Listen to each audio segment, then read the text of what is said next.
I've been looking all over the web for information on this transmission. I haven't seen much, so I figured I'd put a video up there on this thing. This is made by GM. Must have been made in at least the late 40s and early 50s, and I believe it was made by their Buick division.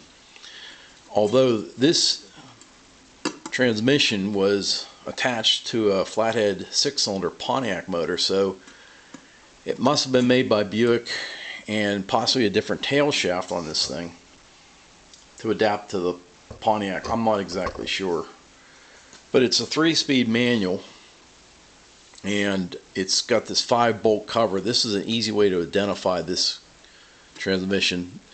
As I understand it, this was their light-duty 3-speed manual transmission. They also must have made a heavier-duty transmission in that time.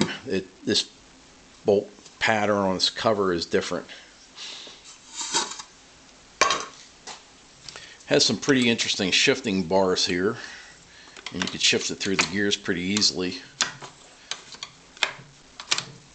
There's second or third, third or second. And that's reverse. That's first gear there. Now,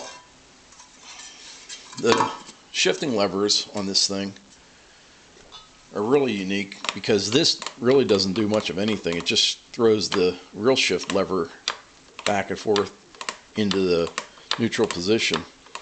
This could have be done externally with separate levers. This didn't need to be in the transmission. This is just how technology evolves. A lot of transmissions today just have one rod going in the transmission to shift through numerous gears.